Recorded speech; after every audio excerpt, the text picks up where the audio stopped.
Hello, you beautiful souls, and welcome back to another episode of The Soulful Self. My name is Hannah, I'm your host, and today we're going to be diving deep into all things related to the sacral chakra, and I am really excited for this episode because I just spent the last weekend doing ayahuasca, and I had some really cool insights in my experience about the sacral chakra. And I got to spend a lot of time in my sacral space myself. So I thought that was really cool because I knew I would be coming home and recording this podcast episode. So I'm really excited to share this with you guys and my understanding of this energy and why it's so important for our well-being. And I will also record an episode all about my experience of my ayahuasca trip this weekend, but that may or may not come this week or next week. We'll see what happens as I'm soaking up the last few days before I leave on my trip as well. So don't worry, that story and all that I learned is coming, but today is all about the sacral chakra. So let's dive in, because first of all, the energy of the sacral chakra is all about our emotions, creation, pleasure, and expression. I like to think about it as the space for us to create. So, especially for women, but it is for men as well. But as a woman, our sacral chakra is essentially our womb space, and it's where we literally create life. However, the space is not only there for us to create and grow a baby, but to create and grow anything it is in our life that we are going to essentially birth into this world. So this space governs over our sexuality, sensuality, and pleasure. It's also where we hold a lot of emotions in our body. So they say that the hips are one of the biggest places that we store emotions in our body because it is connected to our sacral chakra. So if you are somebody who struggles with tight hips or a lot of hip pain, it can be an indication that you have a block in your sacral chakra.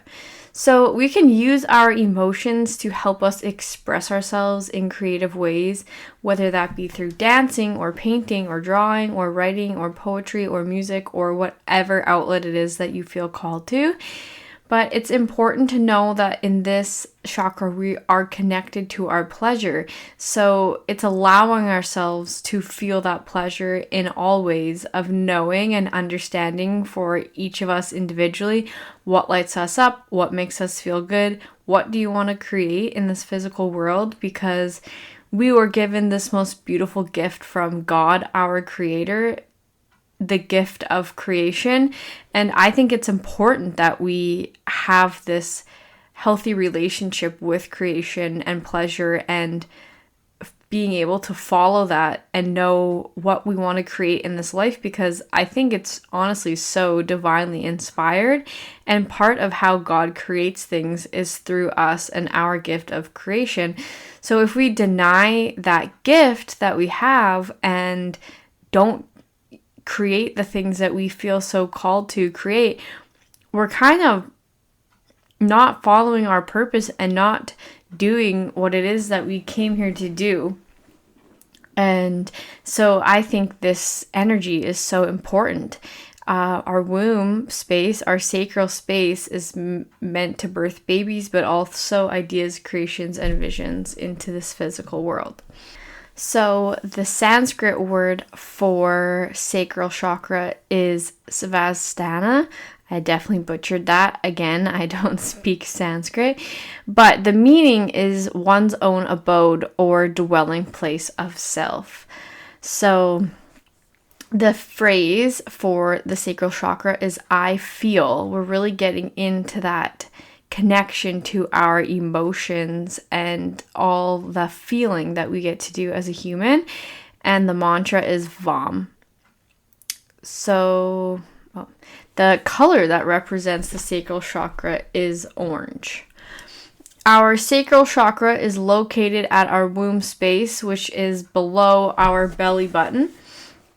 And in our physical body, the sacral chakra governs our lower abdomen, pelvis, hips, lower back, and sacrum, reproductive organs, so uterus, ovaries, testes, and prostate, so that's for both male and female, our gonads, which are our ovaries or testes, which are responsible for hormones related to reproduction, sexual energy, and emotional balance, our bladder and kidneys, large intestine, lymphatic system in the pelvic area, hip flexors, pelvic floor muscles, and our lower spine and lumbar region are all ruled over by this chakra. So energetically, it governs sexuality, fertility, sensuality, and creative expression, influences how energy flows through the hips and reproductive area, connects to emotional flow, how freely our emotions move throughout our body,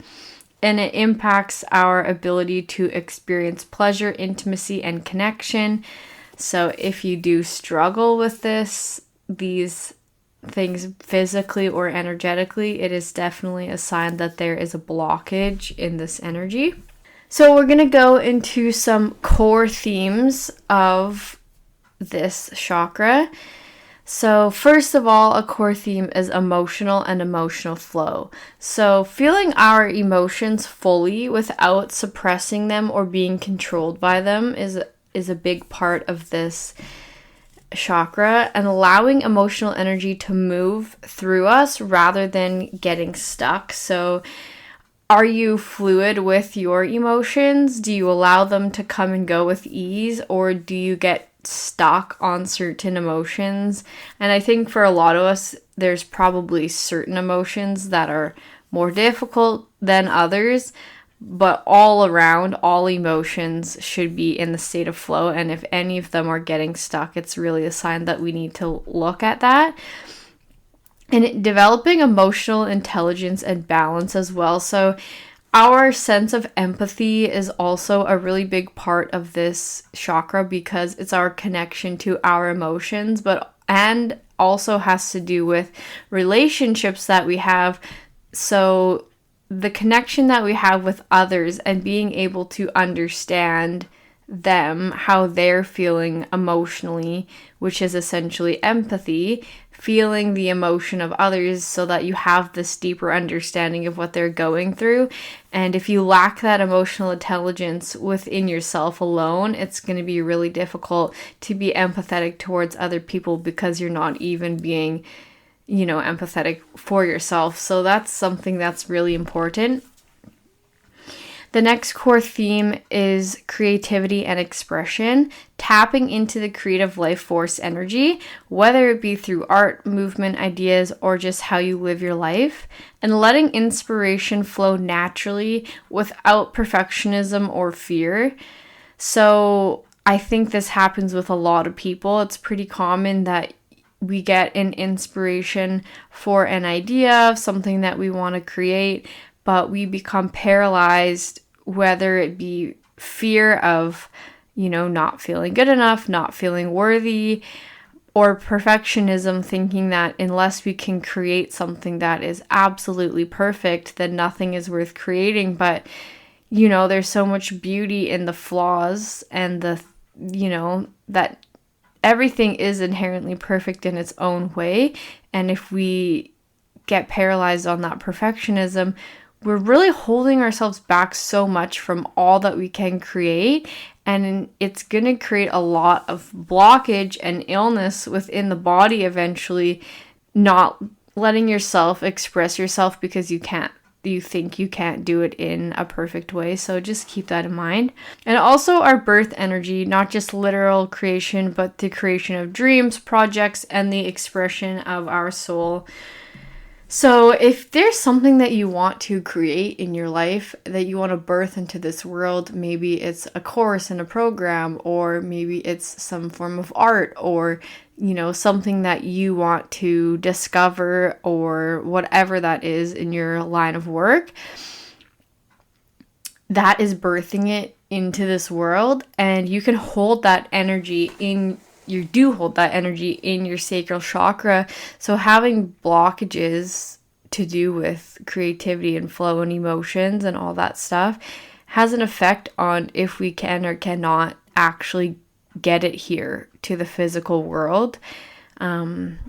So it's, even if you are a boy, you still have this center for creativity and energy and all that. And there's a lot of blockages there for all of us. And I think too, because women especially hold a lot of trauma here, sexual trauma, whether it be from this life or previous lives, and men as well, because, you know, we're not always a woman or always a man, that there's been past lives in our soul's journey of being the other gender, and you can still hold on to that trauma in that space. So it might be something worth looking into.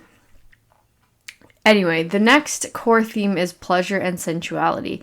So reclaiming the right to express joy, beauty, and pleasure without guilt or shame, and connecting to the body as a sacred vessel of experience, enjoying life's sensory experiences such as touch, taste, movement, and nature.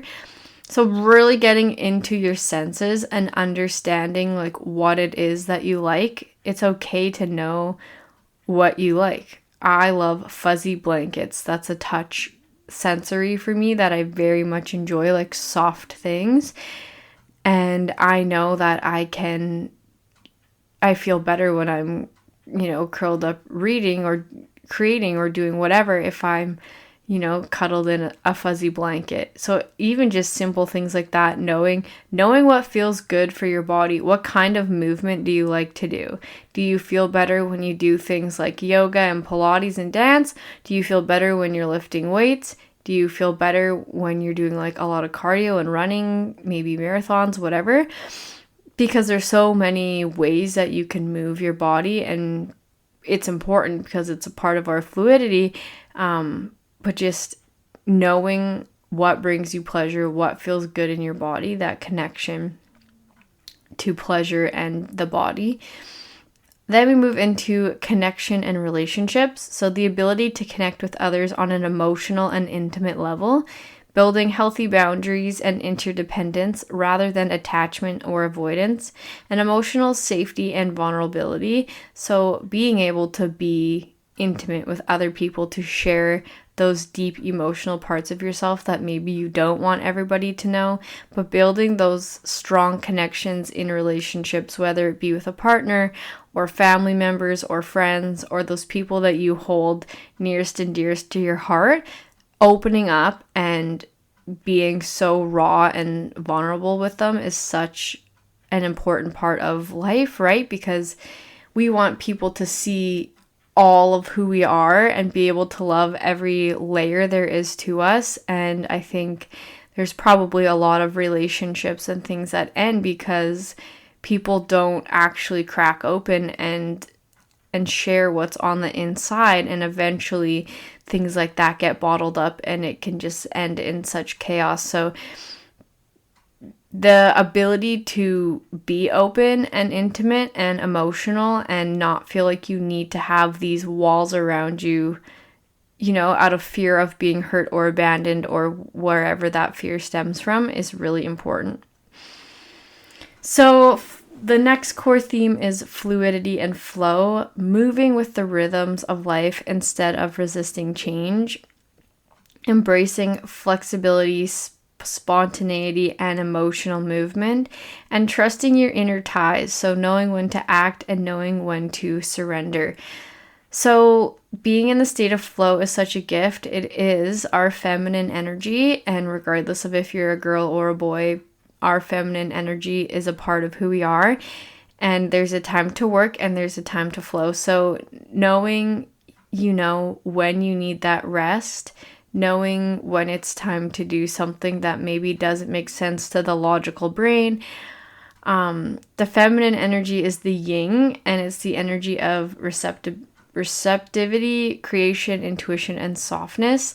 So it's important that we're like honoring our cycles and our own cycles within our body, within the seasons of our own life, but also within nature, honoring the cycles, whether it be the moon or the seasons, or just knowing that all things have death and rebirth within them. So I think that that's important, and honoring the relationship with the feminine within you. So even if you're a man and you can be the most masculine man there ever was on the planet, there's still feminine energy within you. And if you can't find a balance between your yin and yang in your life, no matter who you are, it can create illness. And it's also important too, because of relationships, like you can know and understand, like I have a lot of yin energy, so maybe I need to be in a relationship with somebody who has stronger yang energy to help create that balance within my life, and other way around. But also allow your partner to help you see whatever energy it is that they hold stronger, be a part of that energy as well, so you're not just you're doing one half and they're doing the other half. Show each other both sides of that, because it will just help you both have more balance in your life overall. And the last core theme is desire and passion. So the spark that fuels creative projects, relationships, and purpose, and understanding that desire is not shameful. It's divine fuel for creation when you're in balance. And I think this is so, so, so important, and something that I think a lot of people are lacking, and I think it stems from a place where there is a lot of sexual trauma in this world. There's a lot of narrative around sex, especially for women at a young age. You hold a lot of like guilt and anger and shame around the idea of sex and desire and pleasure and knowing what you want and what feels good in your body. But it's such your power, and you don't need to talk about it with everybody, but to be able to feel comfortable that way in your body, and to be able to know like what it is that you like.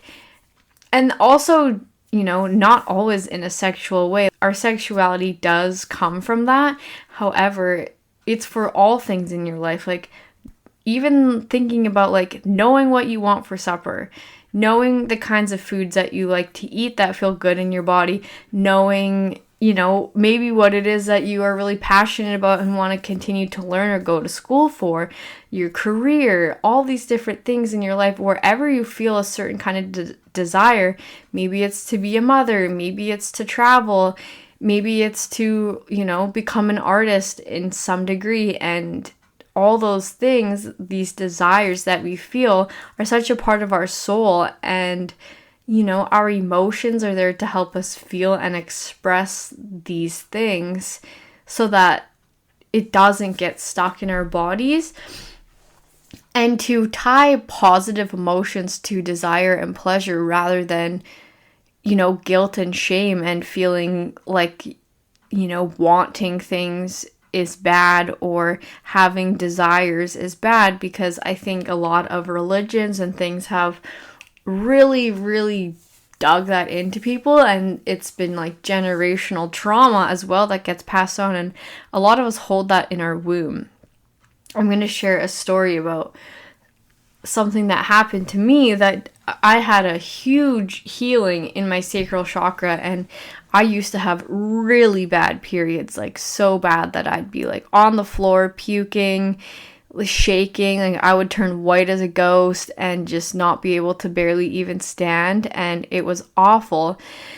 And I just kind of got really tired of it, so I looked into deeper meanings as to why that is, because if I was to go to the doctor, they're going to tell me I have endometriosis, and they're going to try to make me take birth control and all these things that I knew my body didn't like, I couldn't do. So I thought, what better way to figure out than to look into the energetics of this? So I started paying attention to that and realized how much emotion and fear and shame and guilt and all these things I was holding in my womb, especially being a young 20-year-old, like, going through high school and being called a whore and a whatever people want to call you. That's unfortunately things that happen, and it really sucks. And I think you hold on to that for so long and you feel gross in your own body and all these things. But I went to Reiki, this was only a couple years ago, with a friend of mine, and she was going through my body like she does through Reiki, and she was asking me, like, when she felt a block, like, what shape was it, what color was it, like, what did I feel? And she got to my uterus, and there was like a spiky ball in my uterus, and it was causing me so much pain, and it had actually come from a past life that I was still attached to, where I was essentially like a whore in a past life. And so all these emotions and feelings around that I was still carrying in my body, and we got rid of it, and I healed that, and I have such easy periods now. I barely ever get cramps, and if I do, it's just an indicator to myself that there's some sort of emotion I'm holding in that space that I need to let go.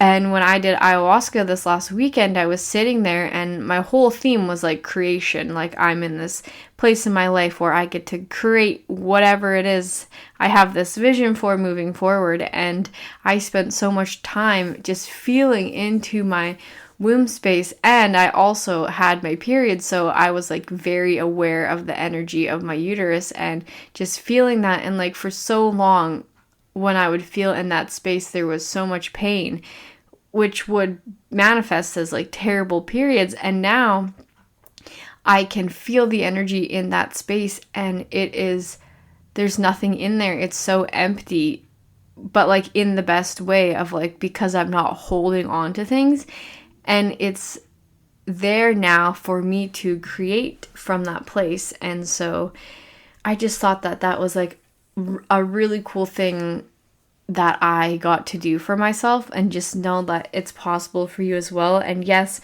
there are physical symptoms that come from holding on to these energetic issues, and especially because we hold so many energies in this space. It's something to look into, past lives, or, you know, even just trauma that you have lived through this life. But women have been treated so poorly for so long in history that the chances are, whether it be generational or past life or even this life trauma, I'm going to say probably every woman is holding on to some sort of trauma in their womb space if they're not going through and feeling that and releasing that and recognizing that that is there for themselves. Then you don't have to hold on to all that pain and suffering in that area. And it opens you to so much more. So when this energy in you is alive, you feel magnetic and creative, emotionally open, and so in tune with your body. But when it's blocked, you might feel emotionally stuck, uninspired, or disconnected from your joy or pleasure. So if your sacral chakra is balanced, it's going to feel like you are connected to emotions and you can express them freely.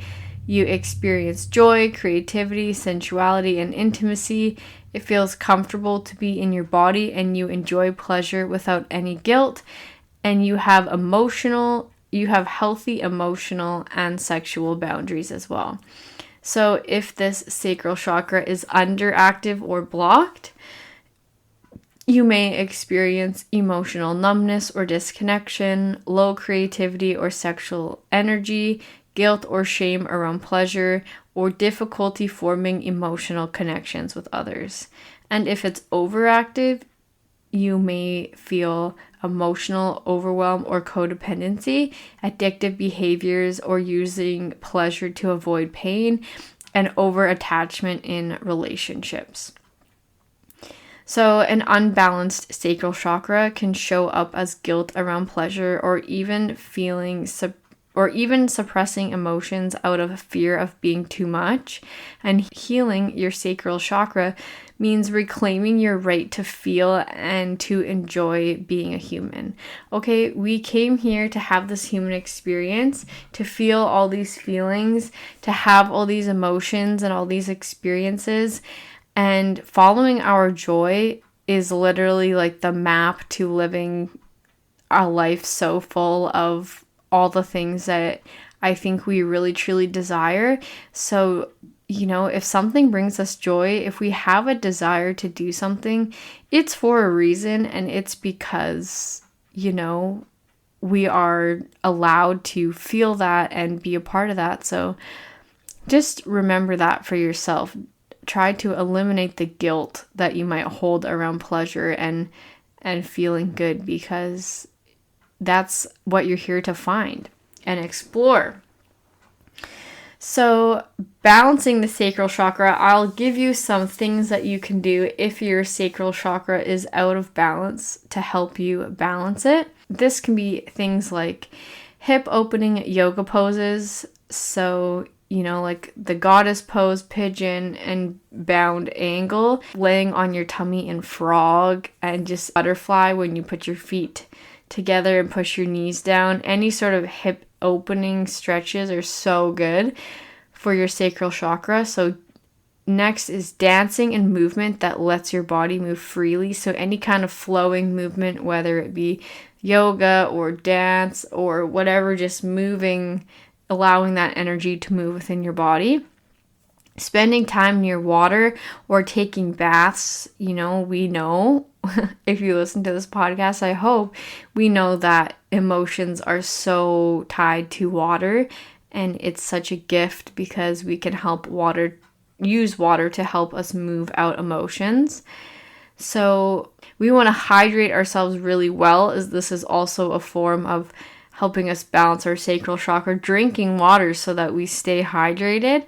It's good for our muscles so that we can move, It's good to help us flush out toxins and all that kind of thing in our body as well. You may also want to eat orange foods to help balance this chakra, like oranges, mangoes, carrots, sweet potatoes, that kind of thing. Allow yourself to feel sensual pleasures in life. So that might be good food, music, touch, beauty, all those things that bring us pleasure, and it doesn't have to be sexual. Our sensuality is our connection to our senses and knowing what feels good in our senses. What smells do you like? What kind of touch do you like? What food do you like? What kind of music do you like? What do you like to look at? Spending time in nature, things like this that bring us pleasure in all ways. So some energetic tools like crystals, we can use carnelian, orange calcite, and moonstone for crystals. Essential oils like sweet orange, ylang ylang, and jasmine. And just some affirmations you can use for our sacral chakra to connect. Our mantra is I feel. So I feel all of my emotions. I honor my emotions and I allow them to flow.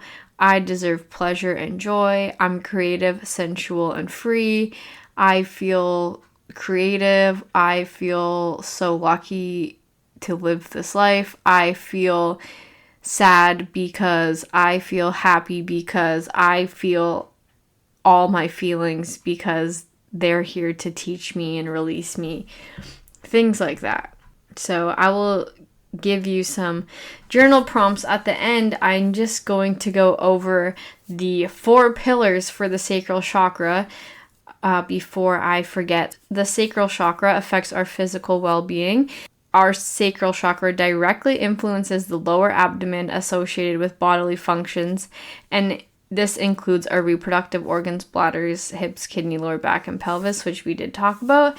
A balanced sacral chakra supports physical pleasure, healthy sexual expression, and vitality, hormone balance, physical flexibility, and proper use of energy flow, allowing us to feel comfortable within our bodies. And it governs reproductive and creative energy, which are vital for life and vitality.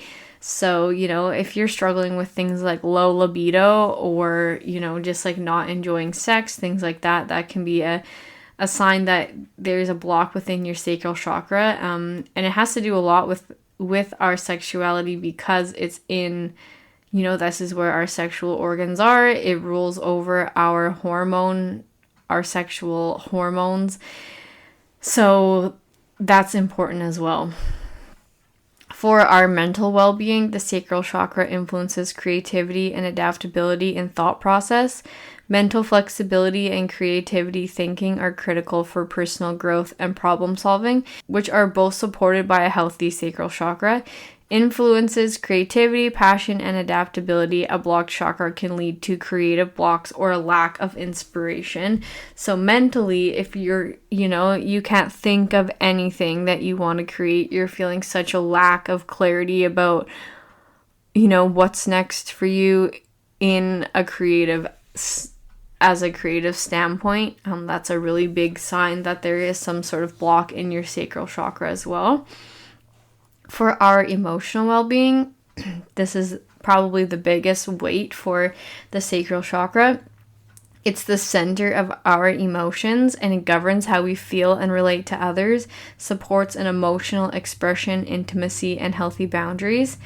It's our emotional fluidity, the ability to process, understand, and express emotions in a healthy way.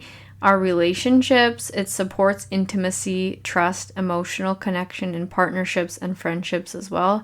It governs our self-worth, influences how we perceive our value and deservingness of joy and pleasure.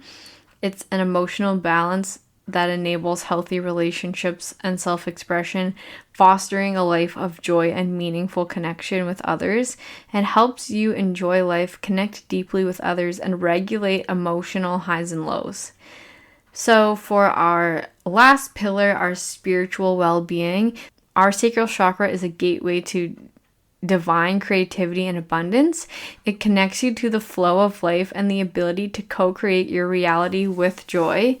Flow and surrender. It represents our ability to flow with life cycles and challenges, and it's essentially the movement of water, which is the element of this chakra, hence it being all about emotion. So it's about creation and manifestation. As the energy center of creation, it connects us to our power to manifest desires and to bring ideas into reality. Sacred sensuality recognizes the divine in sensual expressions, transcending the mere physical pleasure to a spiritual connection. And it fosters a deep connection to the universe through creativity and pleasure. So this is also stems from the idea behind it of that God is the creator, and God created us and gave us the gift of creation. So one of the ways that we can be so spiritually connected, so can feel so connected to God or universe or whatever you want to call it, is by creating, is by being in that space of creation and honoring these ideas that we have that we want to create and birthing them into this world, because in a way now that's how God creates things, is through us. So honoring that, following that, and not ever losing that is such a powerful thing for your connection with yourself and with the universe, God. So keep that in mind. Okay, so before we wrap this up, I just want to talk about some journal prompts for you guys to think about, write about, dive into if this is something that you want to look into healing more for yourself. Get to know this energy in your body better. When I visualize this energy, I visualize orange, the color orange, the ball orange. I close my eyes and think, is it small and dull? Is it too big and too bright, like a fire burning me? Or is it just like a beautiful color of orange, a healthy size, and it's open and flowing and allowing the energy to flow within it without having any sort of blockages? So some journal prompts are, how do I express or suppress my emotions? Notice how it's express or suppress, because I think that's our two options, right? If we're suppressing emotions, we're holding on to it and we're not letting it go, we're not letting it flow. But expressing our emotions in any which way we decide to do that, through any form of art, even just using our voice to express ourselves, we allow that emotion to leave us and not hold on to it. Where in my life do I resist pleasure or joy? What does creativity mean to me? And how can I bring more flow and playfulness into my life? How can I dance more with life and sit in that energy of flow? Some other affirmations that you can say: I love myself, I feel creative, I feel blessed, I feel sexual, I am passionate about my life, I follow where inspiration leads me, I embrace pleasure and abundance, I enjoy intimacy, and I love feeling pleasure. Yeah, anything that you can do to be creative, spending time in whatever your artistic outlet is to help you express those emotions is such a powerful way to connect to and heal this chakra. Any sort of flow movement, such as dance, yoga, swimming, even just moving your hips and connecting with that energy while you're moving your hips, can aid in releasing some of those stored emotions. Connecting with water, because our water is our connection to our emotions within nature. And be sensual, okay? Pleasure, do what feels good. Go get a massage, cuddle with your favorite blanket, eat your favorite foods, spend time around people who make you feel good. You know, the people who can make you laugh, the people who give the best hugs, all that beautiful stuff. So that is the sacral chakra. So thank you so much for being here. I hope you guys feel inspired to go be in the flow, go create something, go feel those emotions. I will definitely get into my whole ayahuasca journey over the next few days and share that with you guys, because I got a lot of insight and I can't wait to tell you guys all about it. But until next week, we will dive into the solar plexus chakra. I'm excited for that one as well. But I hope you guys all have a beautiful rest of your day, a beautiful rest of your week. I love you all so much, and I appreciate each and every one of you, because this podcast has been such a creative outlet for me to be able to express my emotions and my feelings. So being able to continue to do this and have you guys continue to show up and listen and support just means the absolute world to me. So I love you all so much, and I will see you next week. Bye!